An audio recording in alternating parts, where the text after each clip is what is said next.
और हुलिगनिज्म मैं तो कहूंगा, ऐसे शब्दों, कड़े शब्दों का प्रयोग करूंगा। वैसी अगर गुंडागर्दी करने की कोशिश करेंगे सदन में तो जाहिर तौर पर स्पीकर को और राज्यसभा के जो अध्यक्ष हैं उनको कड़े निर्णय लेने पड़ते हैं। और हमारा मानना है कि सदन में विपक्ष चाहता ही नहीं कि जो देश के बड़े मुद्दे हैं, ज्वलंत मुद्दे हैं, उन पर चर्चा हो।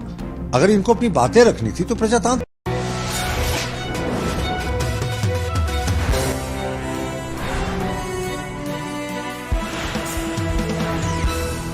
देखिए, हम तो शुरू से कहते थे कि ताश के पत्तों पर बने महल बहुत ज्यादा दिन टिक नहीं सकते। और जिस तरीके की अभी चीजें दिख रही इंडी ब्लॉक में, से स्पष्ट है कि कोई ये इंडी गठबंधन आगामी चुनाव में एक ना रहने वाला।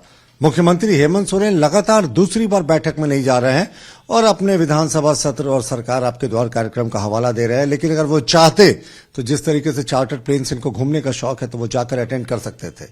अखिलेश यादव ने पहले ही स्पष्ट कर दिया है कि पहले सीटों का बंटवारा होना चाहिए और उन्होंने कहा कि कांग्रेस पर एजेंसियों का दुरुपयोग अपने कार्यकाल में करने का आरोप लगाया।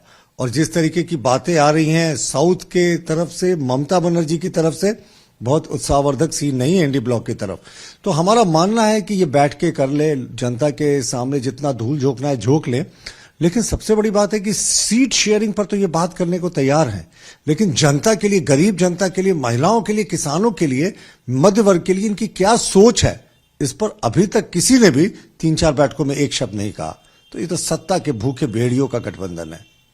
दूसरा मुद्दा है सांसदों से लेकर, जिस तरह से सांसदों का सस्पेंशन हुआ, विपक्ष का आरोप है कि बिल्कुल अलोकतांत्रिक तरीके से, बिल्कुल एक तरफा फैसला देते हुए उनको सस्पेंड कर दिया गया है। काला दिन है। और अब जो सोर्सेज के हवाले से खबर है कि जो तमाम सांसद हैं वो रिमेनिंग डेज जो बचे हुए हैं पार्लियामेंट प्रोसीडिंग्स के विंटर सेशन में, वो अटेंड नहीं करेंगे, कंप्लीटली बाइकआउट करेंगे। देखिए, हमारे प्रजातंत्र की खूबसूरती है कि आप वो सदन हो या सड़क हो, सब जगह आप प्रजातांत्रिक तरीके से, शांतिपूर्वक तरीके से आंदोलन करेंगे तो उसका स्वागत किया जाता है। लेकिन यहां अगर आप सदन की कार्रवाई को अव्यवस्थित करने की कोशिश करेंगे, बाधित करने की कोशिश करेंगे और हुलिगनिज्म मैं तो कहूंगा, ऐसे शब्दों, कड़े शब्दों का प्रयोग करूंगा, वैसी अगर गुंडागर्दी करने की कोशिश करेंगे सदन में तो जाहिर तौर पर स्पीकर को और राज्यसभा के जो अध्यक्ष हैं उनको कड़े निर्णय लेने पड़ते हैं।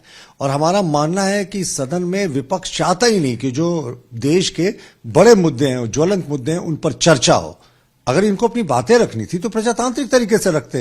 ये हुल्लड़बाजी और गुंडागर्दी, मुझे लगता है कभी कभी ये भूल जाते हैं कि ये माननीय सांसद है, कोई राउडी एमपीज नहीं है।